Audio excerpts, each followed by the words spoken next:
മഴക്കാലത്ത് തന്നെ fort Kochi explore ചെയ്യണമെന്ന് കുറേ നാളത്തെ ആഗ്രഹമാണ്. ട്രെയിൻ വഴി കോഴിക്കോട് നിന്ന് നേരെ എറണാകുളത്തേക്ക്, വൈപ്പിൽ നിന്ന് ജങ്കാറിൻ്റെ ടിക്കറ്റ് എടുത്തിട്ട് നമ്മൾ നേരെ ഫോർട്ട് കൊച്ചിയിൽ പോയി.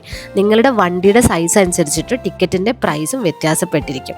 ഫോർട്ട് കൊച്ചി എത്തിയപ്പോൾ തൊട്ട് നല്ല മഴയാണ്. നനഞ്ഞു കുതിർന്ന ഫോർട്ട് കൊച്ചിയൊക്കെ കുറച്ച് കറങ്ങിക്കണ്ട് നാപ്പിയർ ഹെറിറ്റേജിൽ പോയിട്ട് ചെക്ക് ഇൻ ചെയ്തു. 300 വർഷം പഴക്കമുള്ള ഈ ഒരു ഹെറിറ്റേജിൽ ആദ്യമായി താമസിച്ച ആളുടെ ഫോട്ടോ ആണ് നിങ്ങൾ ഈ കാണുന്നത്. ഒരു വിൻറ്റേജ് ടൈപ്പ് സ്റ്റേ നിങ്ങൾ നോക്കുന്നുണ്ടെങ്കിൽ അതിന് ഒരു ഓപ്ഷനാണ് നാപ്പിയർ ഹെറിറ്റേജ്. ഫോർട്ട് കൊച്ചിയുടെ ഹൃദയഭാഗത്ത് തന്നെയാണ് ഈ ഒരു ഹെറിറ്റേജ് ലൊക്കേറ്റ് ചെയ്തിരിക്കുന്നത്. രാത്രി ഇവിടെ ലൈവായിട്ട് കഥകളി കാണാനുള്ള ഒരു ഓപ്ഷനും കൂടെ ഉണ്ട് കേട്ടോ. ഹെറിറ്റേജിൽ നിന്ന് നല്ല അടിപൊളി ഭക്ഷണം കഴിച്ചിട്ട് നൈറ്റിലുള്ള ഫോർട്ട് കൊച്ചി എക്സ്പ്ലോർ ചെയ്യാൻ ഇറങ്ങി.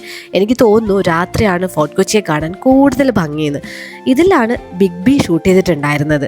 ഷോപ്പ് ആൻഡ് സേവ് എന്ന് പറഞ്ഞാൽ ഒരു ഷോപ്പിൽ കയറിയിട്ട് കുറച്ച് അല്ലറ ചില്ലറ സാധനങ്ങൾ പർച്ചേസ് ചെയ്തു. കമ്മൽ നല്ല അഫോർഡബിൾ പ്രൈസിന് ക്വാളിറ്റി ഉള്ള കമ്മൽ നിങ്ങൾക്ക് മേടിക്കാൻ പറ്റും. നൈറ്റ് മാർക്കറ്റിൽ പോയിട്ട് ഡ്രസ്സും കൂടെ പർച്ചേസ് ചെയ്ത് ബീച്ചിൽ പോയി യാത്ര അവസാനിപ്പിച്ചു.